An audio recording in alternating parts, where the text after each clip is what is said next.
अस्सलाम वालेकुम नाज़रीन, प्रोग्राम एग्री बिज़नेस के साथ मैं हूं आपका मेज़बान डॉक्टर अमजद बुखारी। नाज़रीन, सैलाब ने जहां हमारी खेतों को, खलिहानों को, घरों को, लाइफ स्टॉक को मुतासर किया, बागात को मुतासर किया, वहाँ फ़िशरीज़ का जो शोबा है वो भी इससे मुतासर हुआ है। बहुत सारे तालाब जो है वो तबाह हो गए हैं, मछली बह गई है। जहाँ सैलाब नहीं आया वहाँ भी इसके असरात ज़रूर पहुँचे हैं। वो इस तरह के, कहीं मछली बहुत सस्ती हो गई, कहीं महंगी हो गई, कहीं मछली बचा नहीं मिल रहा। तो ये सारे मामलात हैं जो फ़िश फार्मर्स उनसे मुतासर हो रहे हैं। और अब जो सूरत हाल है, अब ज़ाहिर है सैलाब ख़त्म हो गया, कुछ इलाकों में अब कहीं पानी खड़ा हुआ है। तो हमने आगे बढ़ना है। तो आगे किस तरह बढ़ना है, अपने कारोबार को किस तरह बेहतर करना है, वो क्या एलिमेंट्स हैं जिनको हम इस तरफ फोकस करें ताकि हम जो है अपने फ़िश फार्मिंग को बेहतर अंदाज से आगे बढ़ा सकें। महकमा हमारे लिए क्या कर रहा है, हुकूमत क्या कर रही है, ये सारे एलिमेंट्स हैं जिन पर हम गौर कर रहे हैं और यही आज हमारे प्रोग्राम का मौजू है। सबसे पहले मैं आपको अपने मेहमानों का तारुफ करवा दूँ। मेरे साथ पहले मेहमान बशीर अहमद साहब, आप असिस्टेंट डायरेक्टर हैं फ़िशरीज़ महकमे से। उनसे जानेंगे कि महकमा फ़िशरीज़ जो है इस सारी सूरत हाल को कैसे देख रहे हैं। दूसरी मेहमान डॉक्टर नाहिद बानो साहिबा, आप ज़रूरी यूनिवर्सिटी मुल्तान के इसी शोबे से वाबस्ता हैं, पढ़ाती हैं, तहकीक करती हैं, ख़ुद भी फ़िश फार्मिंग करती हैं किसी न किसी ज़रिए से, चाहे वो यूनिवर्सिटी का फार्म हो या अपने तौर पे। तो उनसे भी जानेंगे कि क्या सूरत हाल है। तीसरे मेहमान तारिक मुख्तार साहब, आप फ़िश फार्मर हैं और काफ़ी सारे एरिए पे फार्मिंग कर रहे हैं।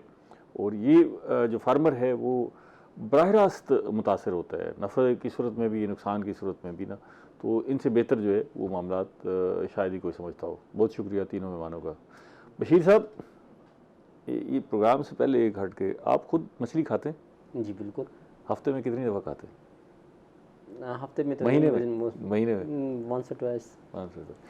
ये दुनिया में तो ये नहीं है, इस तरह मछली बड़ी खाई जाती है। जी तो आपने कभी, क्योंकि आप इस शोबे से वाबस्ता है, कभी गौर किया है कि भाई हमारे यहाँ लोग मछली क्यों नहीं खाते?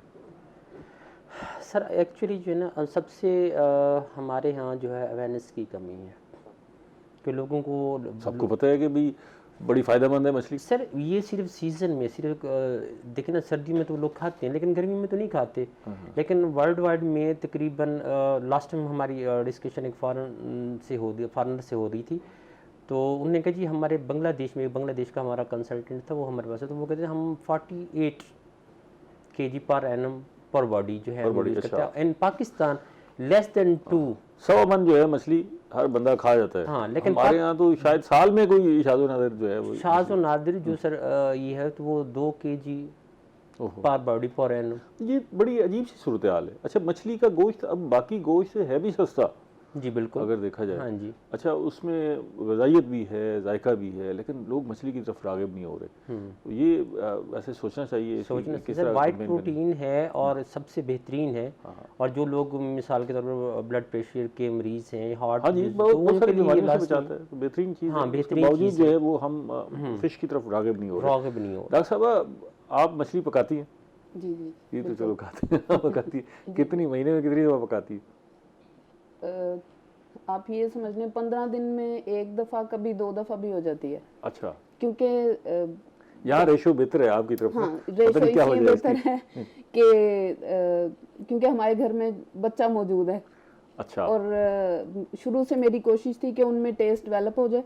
ठीक है। और वो बड़े शौक से मछली खाते हैं, तो इसलिए अच्छा। हाँ, आपने टेस्ट डेवलप किया? हाँ जी। तो वो टेस्ट तो आपने रेसिपी से डेवलप किया होगा ना, कोई आपके हाथे लगी होगी ऐसी रेसिपी? मैं आपको बता दूं कि क्योंकि मिर्च मसाले नहीं हम डालते बच्चे के लिए, जिस तरह लो सिर्फ नमक के साथ डाल के और उसको हल्का सा जिस तरह भाप पे पकाना होता है। अच्छा, फ्राई नहीं करते आप? नहीं। अच्छा। बिल्कुल, अगर फ्राई भी करें तो बहुत हल्का सा, तो वो अपना उसके अंदर जो ऑयल है, हाँ बिल्कुल, जो उसका अपना ऑयल है ना, वो उसके ऊपर काफ़ी होता है। अच्छा, तारिक साहब, आप मछली खिलाते हैं लोगों को? हाँ जी। इनका तो शोभा हो रहा है ना जी, आपका तो फिश फार्म है, अक्सर दोस्त आ जाते होंगे, चलें जी मछली का बंदोबस्त करें। हाँ जी। तो कैसे लोग शौक से मछली खाते हैं या? नहीं, मछली तो शौक से ही खाते हैं, हर बंदा ही शौक से खाता है मछली। लेकिन मछली आपकी जो मछली बिकती है, जिस तरह बिकनी चाहिए, जिस तरह हर तरफ मछली, जिस तरह हम बाकी गोश्त खाते हैं उस तरह मछली नहीं खाते। आपने खुद कभी सोचा है कि यार क्यों मछली नहीं खाते? आप खुद कितनी दफ़ा खाते हैं महीने में? मैं अब सीज़न में तो तीसरे चौथे दिन तो लाजमी लेता हूँ मछली। अपने जब सीज़न सर्दी होती है लाजमी एक आदत बनी हुई है, दूसरे दिन तीसरे दिन फ़िश खाता हूँ मैं। ठीक है। ठीक है, बाकी अब तो वैसे भी फ़िश 12 महीने चलती है, बस सर्दियों में तो ज़्यादा ये 12 महीने अब चलने लगी है। गर्मियों में अब जहाँ ये सर्दियों में 100% चलती है, गर्मियों में 20% 25% मछली बिकती है। ये पूरा साल ही मछली पहले लोग नहीं खाते थे, अब लोगों का रुझान है इस तरह मछली की तरफ। रुझान हो तो रहा है लेकिन अभी भी बड़ा स्लो है, मतलब उस रफ्तार से नहीं है जिस तरह असल पे मछली अगर कोई लेता है ना, फ़र्ज़ किया किसी ने ली है, जब तक वो 4 किलो 5 किलो ना लेना उसका घर का गुजारा नहीं होता। जैसे कि आप चिकन ले लो, उन्होंने आधा किलो लिया, मटन लिया तो पाव ले लिया, बीच में आधा किलो आलू डाला, पूरे 8-9। ये फ़र्क है वाकई। हाँ, तो ये इसलिए ये कम से कम भी 5 किलो जब तक ना ले गुजारा ही नहीं है। हाँ। और इसको ज़रा पकाना थोड़ा सा मुश्किल भी है ना जी, आप सफाई मुश्किल है, फिर आपने नहीं आजकल तो वैसे जदीद दौर आ गया है, आपको पता ही है, हर बंदे को ही पता है पकाने का। अब तो मछली का रेट क्या चल रहा है आजकल? मछली का ये सैलाब की वजह से इतने नुकसान हुए हैं, आप सोच भी नहीं सकते, इतने नुकसान हुए। एक आदमी का ना करोड़ों रुपए का नुकसान हुआ है, एक फिश फार्मर का। वो हम यहाँ देख रहे थे जब ये सैलाब आ रहा था, और ये हमारे मुजफ्फरगढ़ के इलाके में बहुत ज़्यादा तालाब है। हाँ जी। ठीक है ना, दरिया के पार बड़े पैमाने पर, तो वो 100-150 रुपये दाना भी लोगों ने मछली तालाब से निकाली है ताकि बह ना जाए जिस रेट में। लेकिन बाज़ार में रेट कम नहीं हुआ, ये कमाल हुआ कि वहाँ अगर वो 150 रुपये दाना बेच रहे थे तो बाज़ार में चलो 200 रुपये दाना बिक जाता, बाज़ार में वही रेट खड़ा रहा है।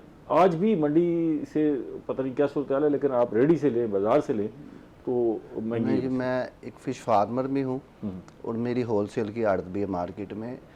ये जो सैलाब की मछली आ रही है 300 रुपये किलो 250 रुपये किलो ही बिक रही है, कोई इतना ज़्यादा रेट नहीं है इसका। ये सारा दिन जो पकड़ते हैं ना, ये बाजार में नहीं बिक रही, मेरी बात सुने, ये आड़ती के पास इसी रेट पे बिक रही है 300-400। आड़ती के पास आ रही होगी, ठीक है। वो अब ये जो लेने वाले जो बेच रहे हैं ये बेच रहे हैं 500 रुपये 550 400 जहाँ। अब हम इसको देखते रहे कि शायद इस क्योंकि वहाँ मछली सस्ती हो गई है, बल्क में बिक रही है, इसके साथ रेडियो पर भी मुरतब होंगे, लेकिन रेडी पे 19-20 का भी फ़र्क नहीं आया, वही रेट जो है उसी पे बेचते रहे वो रेडियो। रेडियो वाले तो पैसे कमा रहे हैं, क्योंकि ये मछली जो सैलाब की, अब जो फ़िश फार्मर की जिनकी मछली खड़ी हुई है उस पर भी बहुत असर पड़ा है। अच्छा। क्योंकि ये सैलाब की मछली आ रही है मार्केट में, इस वजह से ना वो फार्म का रेट ही नहीं है, फ़िलहाल अभी कोई रेट नहीं है। आम रूटीन में रेट समझो कि 18-20 हज़ार था, अब भी वही चल रहा है, क्योंकि मछली अभी कोई निकाल नहीं रहा। जब सब ने निकालना शुरू किए वो इससे भी नीचे आ जाएगा, क्योंकि सैलाब की मछली जब तक नहीं रुकती रेट नहीं आता ऊपर। क्योंकि सैलाब की मछली आ रही मार्केट में। बहुत सारी जगह पे पॉइंट्स बन गए कि जी आ जाए जी, दरिया की मछली मिल रही है जी, पानी आया है तो दरिया में बड़ी मछली है। अच्छा, कुछ लोग कह रहे थे कि ये वही तालाबों की मछली है, बह के आई है, पकड़ के ये तालाबों की ही मछली है। एक तो ये तालाबों की मछली जब दरिया में आएगी इसमें स्मेल हो गई है। अच्छा। हाँ जी, ये दरियाओं में तो आपको पता गटरों का पानी सब कुछ इसमें जा रहा है, ऊपर से ये सैलाब का पानी आया, पता नहीं किस तरह का पानी है। जैसे कि ये मछली में हमक है, ये फार्म वाली मछली चलेगी ना, ये दरियाओं में चलेगी, खुले पानी में चलेगी। एक तो ये जो शिकारी हजरात पकड़ते ना, वहाँ कोई इनके पास इंतज़ाम नहीं होता कि कोई बर्फ़ वगैरह लगाएं।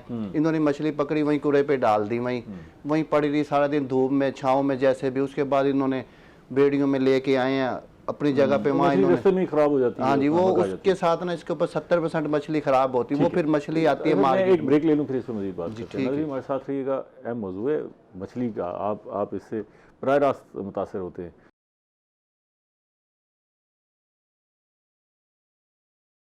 हम बात कर रहे हैं फिशरीज़ पे, हमारे साथ एक्सपर्ट्स मौजूद हैं, उनसे हालात जान रहे हैं कि क्या बनी सैलाब में और अब क्या सूरत हाल है।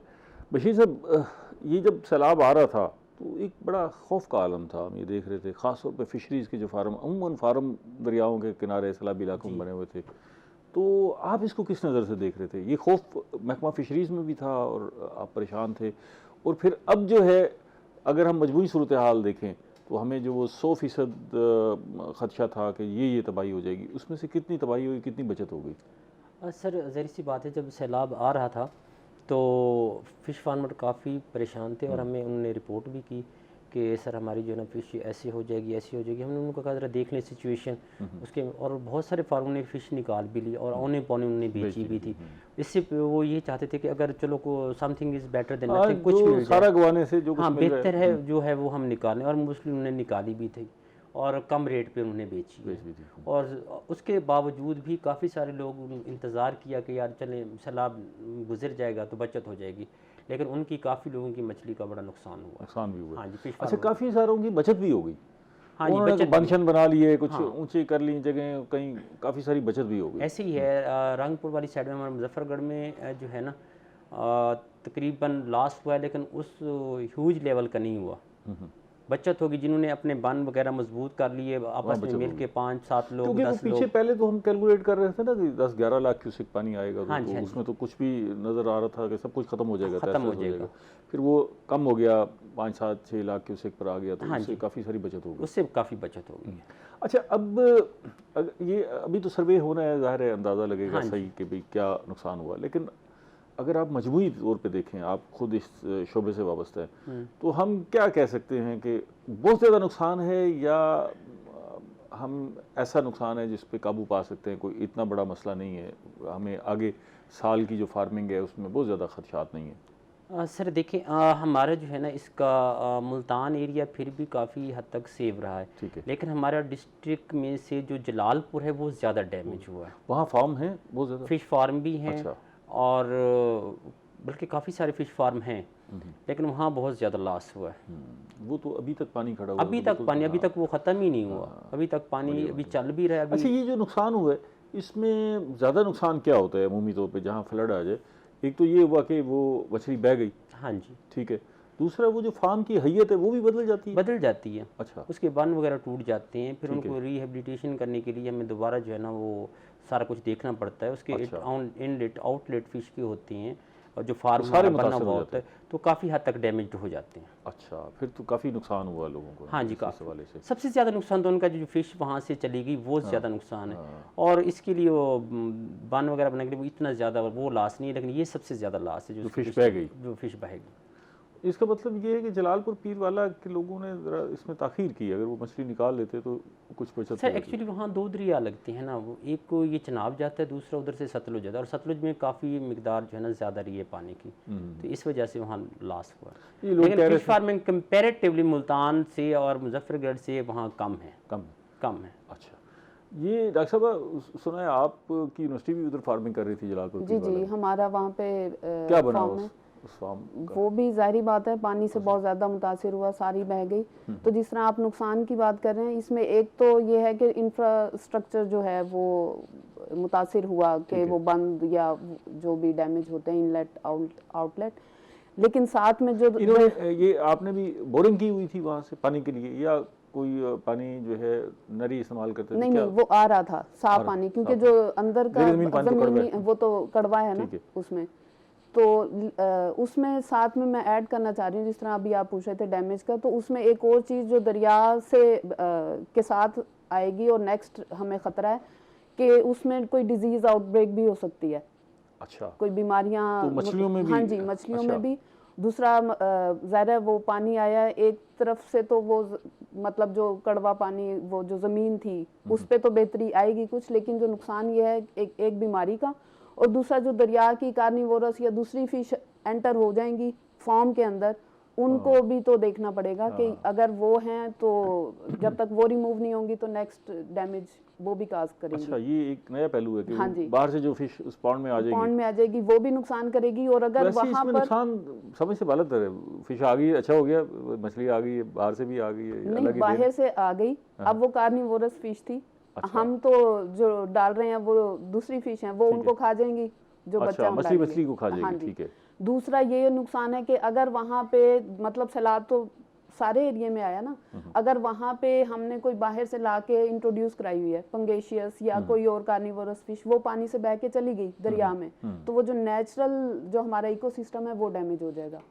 अच्छा, ये वो हैं जो अच्छा, ये भी खर्चा है। हाँ, हाँ जी, अच्छा, वो दरियाओं में शामिल होगी तो वहाँ जाहिर भी बात है प्रॉब्लम होगी। वो वहाँ पे ब्रीड भी करेगी, वहाँ पे शिकार भी करेगी। जो पहले लोकल फिश है उसको अपने दुश्मन का पता है कि ये हमारा शिकारी है। अब जो नई होगी उन्हें पहले तो समझना पड़ेगा ना ये हमें नुकसान देने वाली है कि नहीं।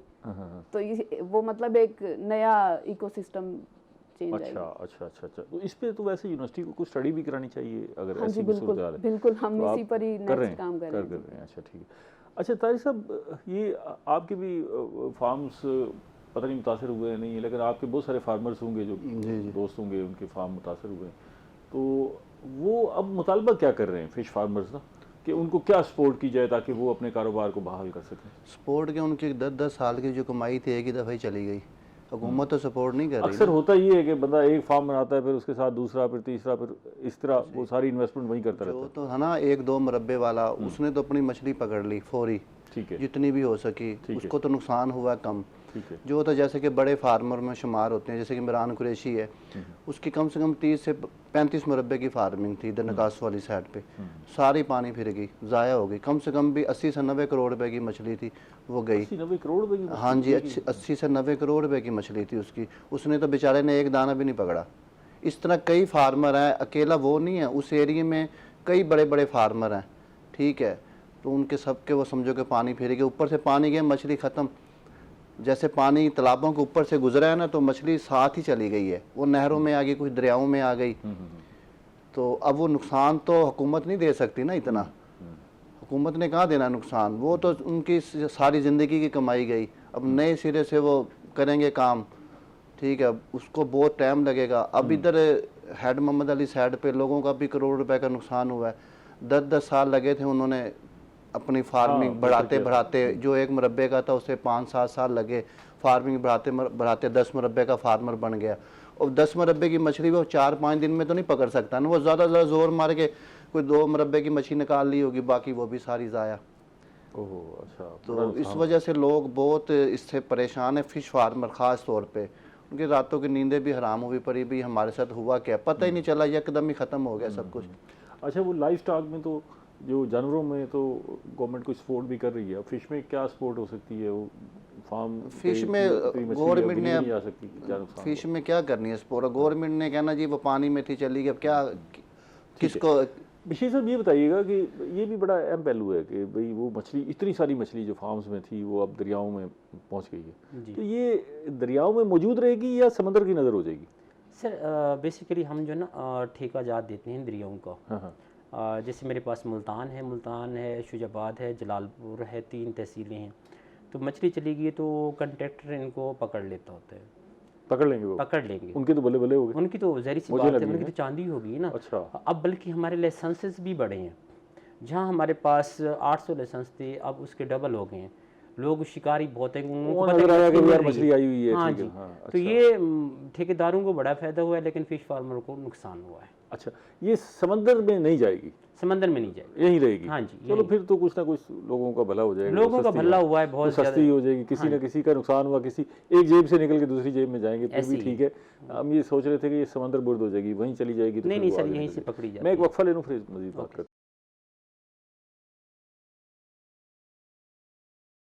बात कर रहे हैं फिशरीज़ पे और ख़ास तौर पे सैलाब के जो असरात हैं उसका जायज़ा ले रहे हैं और आगे किस तरह बढ़ना है इन इम्कानात पर बातचीत हो रही है। अच्छा बशीर साहब, अब ये तो मछली तालाबों की ज़ाय हुई सो हुई या बह गई, जो भी सूरत हाल हुआ, लोगों का नुकसान हो गया। हिचरीज़ का क्या अंदाज़ा है कि वहाँ भी नुकसान हुआ है और बच्चा मछली का भी कोई इशू आ रहा है? बच्चा मछली का सर इशू है। अच्छा। अब क्योंकि सीज़न ऑफ हो चुका है, ब्रीडिंग सीज़न नेक्स्ट जो है ना वो हमारा अप्रैल से स्टार्ट हो जाता है। अच्छा। तो जो बच्चा स्टॉक में मौजूद है, बल्कि हमारी बहुत ज़्यादा डिमांड आई है हमें फार्मर्स की तरफ से, हमें बच्चा दिया जाए ताकि हम इसको दोबारा से चालू कर सकें। तो बच्चे का अभी मसला है।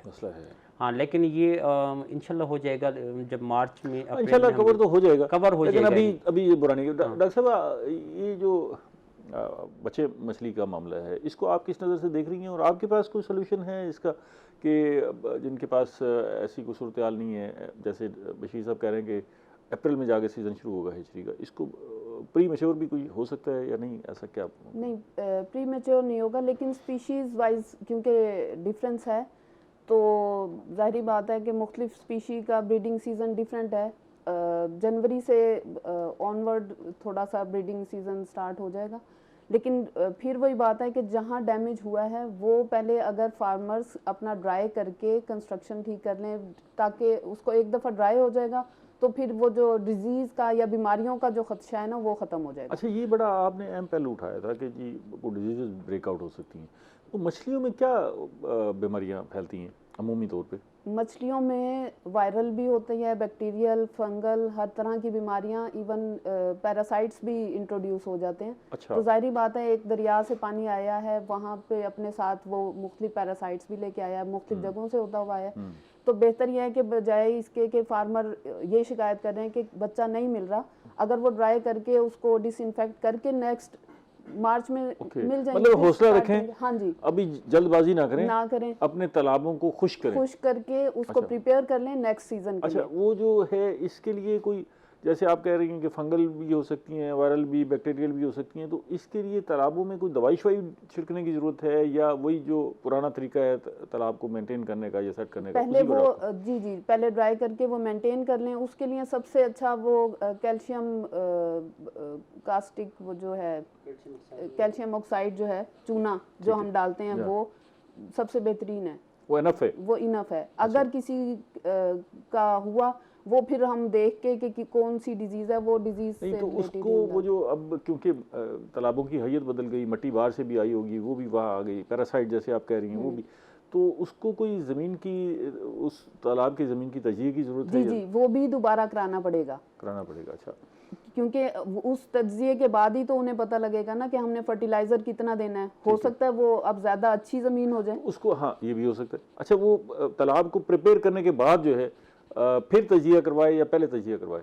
नहीं, वो जब ड्राई करके उसको प्रिपेयर कर रहे होंगे उस वक्त, क्योंकि वो 3 लेयर्स से करेगा ना, ठीक है। तो वो तब करवा आप के इसमें फिर कुछ सजेस्ट करेंगे विशेष साहब? ये अब ज़ाहिर है सर, तालाबों हम की ज़रूरत है बेसिकली ये कि जब पॉन्ड की प्रिपरेशन करते हैं ना, तो उस वक्त हम ज़ाहिर सी बात है, जैसे मैडम बता रही थी, तो हम ये डिसइंफेक्ट करने के लिए इसमें कोई जरासीम वगैरह है उनको ख़त्म करने के लिए हम यूज़ करते हैं, चूना वगैरह यूज़ करते हैं। लेकिन उससे पहले ये भी देखा जाता है कि ज़मीन की पीएच कौन सी है, वो एसिडिक है, अल्कलाइन है, कौन सी है, तो उसके अकॉर्डिंग हम सजेस्ट करेंगे। हमारी ज़मीनों की पीएच तो वैसे ही ज़्यादा है। हाँ, लेकिन न्यूट्रल होनी चाहिए, मतलब 7.5 फिर पीएच से कम करने के लिए क्या 8.5 तक। करेंगे? वो तालाब वाले कुछ कर सकते हैं पीएच कम करने के लिए? हाँ सर, कम करने के लिए मैं वही तो कह रहा हूँ कि अगर पीएच कम है तो फिर हम ये चूना डालते हैं, अगर पीएच ज़्यादा है तो फिर हम उसमें जिप्सम का यूज़ करवाते हैं। जिप्सम का यूज़ करें? जी, तो इसका मतलब ये है कि वो तजिया करवाएं। तजिया करवाए, फिर उसके मुताबिक उसकी प्रिपरेशन करें। ठीक है। आप क्या तारिक साहब सजेस्ट करते हैं, जो लोग कितने अरसे से आप कारोबार कर रहे हैं? मुझे फ़िश फार्मिंग करते 15 साल होंगे। 15 साल। मज़ा आ रहा है? जी अल्हम्दुलिल्लाह। ये अब के वाले नुकसान को तो थोड़ी देर एक तरफ रख लेते हैं ना, वैसे तो ठीक है।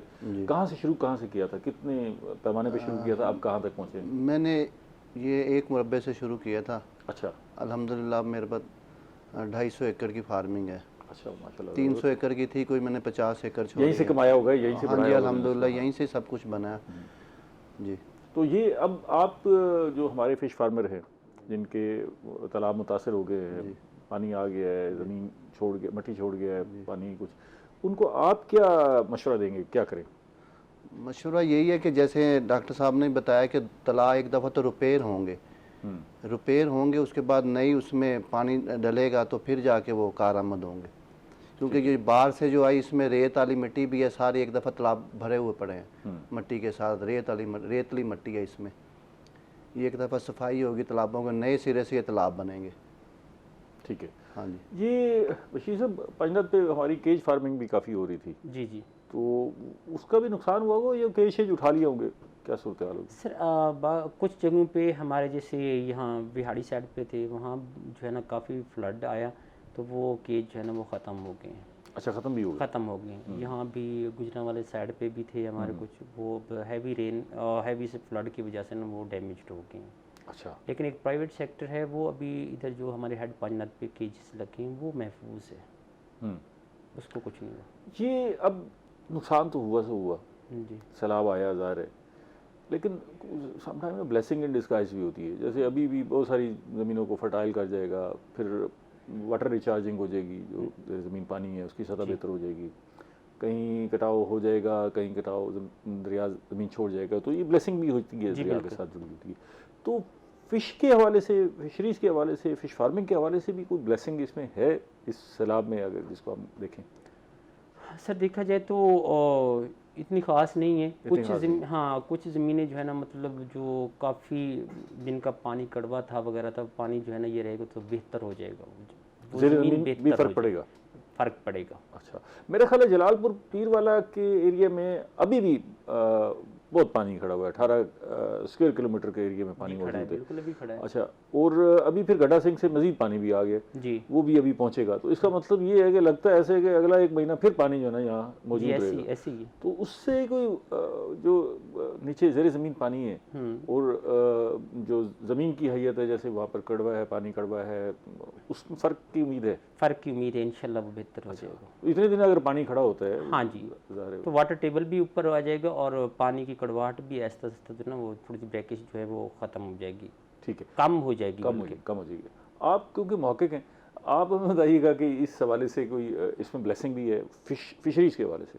अच्छा, इसमें ना दो बातें हैं। बच्चा मछली जो है उसके लिए तो वो नुकसान है, वो बह गया, डैमेज हो गया। ठीक है। लेकिन जो ब्रीडिंग एरिया है, जो खुद दरिया में नया पानी आया है, नई खुराक आई है, तो वो उनके लिए है कि नेक्स्ट जो दरिया की प्रोडक्शन है वो इंक्रीज हो जाएगी। दरिया में तो मछली बिल्कुल खत्म हो गई थी ना। जी जी बिल्कुल, हमें मैं वही कई बात कह रही हूँ हाँ। ना कि अब जो शिकारी जो ठेके लेते थे ना गवर्नमेंट से, वो कहते थे हमारा ठेका नहीं पूरा हो रहा, इस दफा उनको बड़ा प्रॉफिट होने वाला है। ये ब्लेसिंग है। अच्छा, उनका तो प्रॉफिट था सो था, वो जो शौकिया शिकारी थे, हाँ वो जी। सारा सारा दिन बैठ के बैठे वापस आ रहते जाते थे, थे, रात कुंडी को में आती नहीं थी मछली, बाजार से इस खरीद दफा के वो घर कर लाते रहे थे। हैं, बिल्कुल। तो इस दफा जो है वो हाँ जी बिल्कुल, ये है कि जो दरियाओं के अंदर प्रोडक्शन है वो मछली इंक्रीज हो की, जाएगी। उसमें फार्मर्स की जारी बात है नुकसान है, लेकिन जो नेचुरल हैबिटेट है वो स्टेबल हो जाएगा। उसमें बेहतरी आ जाएगी। बेहतर है। तो इसमें जो है सिर्फ मछलियां ही बह के आई होंगी या पीछे से कुछ नहीं, और वो भी तो जारी बात है, जिस habitat तरह जैसे मैंने आप कहा देखें, कि टर्टल्स भी हैं वो दरिया में, या मगरमच्छ मौजूद हैं, दूसरी जो भी स्पीशीज हैं वो Species भी हैं। साथ बह के आई बह के आई हैं, हैं, जारी बात है। तो उससे हमारा कोई बेहतरी की तवक्को करें हम। जाहिर है अगर ये स्पीशीज आई है तो बिल्कुल। बहुत सारी स्पीशीज जो यहाँ ख़त्म हो रही होंगी बिल्कुल। वो बहाल हो गई होंगी। या अगर कोई इंडेंजर्ड स्पीशीज जिस तरह हम कहते हैं, वो इंडस डॉल्फिन है, हाँ हाँ, अगर वो बह के आ गई है खेतों में, या वो, तो वो जारी बात है नुकसान है। मतलब जहाँ पे वो नुकसान हो रहा है वहाँ फायदा भी हो रहा है, दोनों चीजें हैं। उसमें इंसान को हमें ही काम करना पड़ेगा कि उनको मारने के बजाय उन्हें दोबारा इत्ला दी जाए गवर्नमेंट को, उन्हें वापस छोड़ दिया जाए पानी में। ठीक है, जो कोई एक चीज़ वक्फा है। ले लूँ फिर मैं इसमें भी बात कर रहे हैं फिशरीज़ पर। हमारे साथ माहिरीन मौजूद है जो आपको बता रहे हैं कि इस वक्त फिशरीज़ की सूरत हाल क्या है और आगे क्या बनने जा रही है। तारिक साहब, ये अभी आपने गुफ्तगू सुनी, बड़ी अहम है। ये बताइएगा कि अब ये जो बाहर के लाइसेंस होल्डर हैं, वो उनको आप कंपेटिटर के तौर पे भी देख रहे हैं कि उनके साथ मुकाबला होगा? ज़ाहिर है वो दरियाओं से पकड़ के ला रहे होंगे आप तालाबों से, तो मछली की कीमत किस तरफ जाती हुई नजर आ रही है? नहीं, या तो ये होता है ये दरियाओं के पानी के ऊपर है। अगर दरिया का पानी कम हुआ फिर तो बहुत मछली आएगी। ठीक है। अगर पानी बढ़ा रहा फिर नहीं आएगी इतनी मछली। जब तक पानी डाउन नहीं होगा तब तक मछली नहीं आएगी दरिया से। ठीक है, अच्छा। तो फार्मर की तो मछली आनी है, क्योंकि फार्मर के पास एक 2-3 महीने का टाइम होता है। जब तक वो नहीं निकालेगा तो अगली फसल कैसे डालेगा। रेट चाहे अच्छा है चाहे कम है, उसे निकालनी ही पड़ेगी। निकालनी है, जी। आपको जो है, आप फार्मिंग कर रहे हैं काफ़ी अरसे से, 1.5 किलो का दाना आइडियल कितने का होता है? हाँ जी, 1.5 किलो का 2 किलो के रेंज। 1.5 किलो के दाने पर अमूमी तौर पे कास्ट क्या आती है, खर्चा कितना आ जाता है? ये जी कुछ नहीं कहा, किसी जगह पे तो बहुत आता है, किसी जगह पे नहीं भी आता तो मछली भाई, ये नसीब की बात है। बाज़ बंदे देखे ना जी, वो ज़मीन है लीज पे ली हुई है, पानी है, खाद किसी दाने के ऊपर 500 रुपये भी खर्चा आ जाता है, किसी 500 रुपये तक हाँ भी जी खर्चा आ जाता है। 500 रुपये तक भी आता है, किसी के ऊपर 300 भी नहीं आता। ये सारी नसीब की बात है, जगह जगह का है फ़र्क है। जैसे कि ये रेट क्या रहता है अमूमन ये आपको फार्मर को क्या रेट मिलता है? फार्मर को तो मेरे हिसाब से कम रेट मिलना चाहिए 20,000 मन का। हाँ जी, फिर जाके उसको कोई पैसे बचते हैं। नहीं तो अब जितनी महंगाई होगी, बिजली के बिल देख लो, पहले आते थे फार्मर को ज़्यादा जोर मार के ना 30,000 40,000, अब 4-4 लाख रुपए के बिल हैं, 3-3 लाख के बिल हैं। ठीक है, जैसे कि ये दरिया के एरिया, इधर तो बिजली के बिल कम है। जो दूसरा एरिया है उसमें बिजली के बिल 4 लाख 5, ये सोलर की वजह से फिर भी कोई बेनिफिट मिला है। ठीक है, नहीं तो वैसे तो फार्मर तो मरा पड़ा था, फार्मर तो छोड़ रहा था फार्मिंग, वो कहता मैं समझ ही नहीं आती। 2-3 साल से नुकसान में जा रहा फार्मर, क्योंकि नुकसान हम इसको कहते हैं कि बचत नहीं आ रही, बचत नहीं आ रही, हाँ, तो उसको नुकसान कहते हैं। आपको रेट क्या मिल रहा है अमूमी तौर पे, रेट क्या मिल रहा है आज? पिछले साल तो हमें शुरू में तो अच्छा रेट मिला, हमने एंड पे मछली बचाई हुई थी कि जो भी छक्के लगेंगे, छक्के क्या वो दुक्का भी नहीं लगा। चलो हो गया। हाँ, वो एंड के ऊपर तो 12,000 रुपये भी मछली को लेने के लिए भी तैयार नहीं था। 300 रुपये किलो, पहले शुरू में तो 500 रुपये किलो गई है मछली, उसके बाद 300 रुपये, 250 रुपये, कई फार्मरों ने तो गुस्से में बेची नहीं रखी हुई। अब उन्होंने मैं उस वक्त ये सोचता रहा, आपके लिए भी है और बशीर साहब के लिए भी सवाल है, जब ये फ्लड आया और हमारे पास 10-12 दिन तो थे ना, 15 दिन थे अपने आप को संभालने के लिए। अच्छा, फिश फार्मर्स को भी पता लग गया कि भाई एक बुरानी कैफियत होने वाली है, तो मैं ये सोचता रहा कि यार ये फिश फार्मर्स ब्लैकमेल हो रहे हैं। अगर ये ट्रक भर के मछली का शहर के किसी भी पॉइंट पे खड़ा कर दें और जिस रेट पे आप ब्लैकमेल होकर मछली बेच रहे थे वही रेट वहाँ लिख के लगा दे, तो हाथों हाथ आपकी मछली बिक जानी थी। एक तो क्यों जी बशीर साहब, ये हमारे यहाँ मतलब रुझान नहीं है, हम उधर ही ब्लैकमेल हो रहे थे। मैं वही कह रहा हूँ कि शहरियों के लिए वो सस्ती मछली दस्तियाब नहीं थी। मैं इसको देखता रहा, ऑब्जर्व करता रहा कि शायद कहीं ये दस्तियाब, और मैंने कई अपने फिश फार्मर्स जो जिनसे ताल्लुक था, मैंने उन्हें कहा कि भाई आप ये ट्रक भर के जाके मिन्नतें कर रहे हो लोगों की, आप किसी एक पॉइंट पे खड़ा कर दें, यही हेड मोहम्मद वाला पुल पे आप खड़ा कर देते तो लोगों को पता लगता कि यार 150 रुपये का दाना बिक रहा है और धड़ाधड़ जो है वो फरोख्त हो जानी थी। तो ये महकमा फिशरीज ने भी कोई तरगीब नहीं दी यार, ऐसा भी रास्ता हो सकता है जैसे हमने। फिश फार्मर्स की ना अपनी मर्जी होती है, वो हमारे कहने पे कहाँ होते हैं। तो उन आप कह रहे हैं ना कि ट्रक भर के रोड पे खड़े हो जाते, तो उसमें ज़री सी बात है, हाइजीनिक कंडीशंस भी होती हैं, मछली ख़राब हो जाए, कोई ना ले, फिर उसका क्या बनता। तो वो ये रिस्की काम था। ऐसे नहीं, ऐसे हम उसको कम से कम ये मशवरा नहीं देंगे। हाँ, मछली ख़राब हो, ज़री सी बात है, जब आप उसको लेके आते हैं पॉन्ड से, उसकी पूरी केयर की जाती है। हमारे मुल्क में तो वो उस हिसाब से भी नहीं करते, लेकिन हमें सारी सिचुएशन देखनी थी। फ़िश को उसका पॉइंट ऐसा होना चाहिए जो मतलब जरासीम से जगह पाक हो, और वहाँ ठंडी जगह, गर्म धूप में उसको ना रखें, रेत में ना रखें, मिट्टी पे ना रखें, और उसको धूप से बचाएं, और गर्मी में ज़्यादा ना रखें। भाई एक ट्रक है वो सारा दिन ना बिके, ज़री सी बात है वो ख़राब हो जाएगी उसकी फ़िश। हम उसको ये मशवरा नहीं देते। हाँ, उसको ये किया जा सकता था, वो निकाल के मंडी में, आड़त में बेचे और फ्रीज़ करे, फ्रीज़ करने के बाद उसको जो है ना वो करे, क्योंकि ये सारी hygienic condition so important, health के लिए बहुत इंपॉर्टेंट है। आपके ख्याल में मुमकिन नहीं था? मुमकिन नहीं था सर ये। अच्छा, चलिए ये बताइएगा कि इसमें मछली के साथ साथ झींगे के जो फार्म्स थे हैं तो बड़े कम, लेकिन वो भी मुतासर हुए, रिपोर्ट है?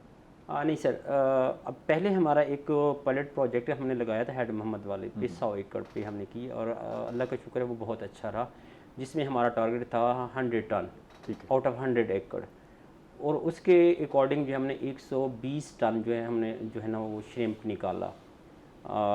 तो बहुत अच्छा हमारा वो रहा। अब हमारी जो है ना झींगा के ऊपर श्रिम्प पे, अभी मैं भी ट्रेनिंग में हूँ उधर ही, अच्छा, मुजफ्फरगढ़ में। ठीक है। तो वो हम जो है ना 100 एकड़ पे अभी हम स्टॉकिंग कर रहे हैं, जिसमें से 64 एकड़ हो गई है, और प्लस हम 400 एकड़ इसी जगह पे बना रहे हैं। अच्छा, मतलब ये कामयाब तजर्बा रहा ना ये? हाँ, इंशाल्लाह बहुत अच्छा है, और काफ़ी हम ज़र मुबादला कमा सकते हैं श्रिम्प से। और श्रिम्प ऐसी जगह लोग अपने लोग नहीं खाएंगे? नहीं सर, पाकिस्तान में भी लोग खाते हैं, बड़े बड़े होटल्स में खाते हैं, लेकिन ये हमारा जो है ना एक्सपोर्ट हो जाता है। पिछले साल हमने सारा जो है ना यहाँ से कराची भेजा, कराची से डॉक्टर साहब अगर तो श्रिम्प खरीदने के लिए कोई तैयार नहीं था, ये ढूंढते फिर रहे थे, लोगों को कहा कि भाई आपने बाकी बेचना है तो ये हमारा भी बेच दें। वो भी कराची गया था। सर देखिए, हमने उसका रेट तो देखे ना, वो इतना कम भी नहीं रहा, प्रॉफिटेबल रहा, FCR भी हमारी सही रही उसकी। तो 1000 रुपये, 900-1000 रुपये हमने केजी ना इसको बेचा है।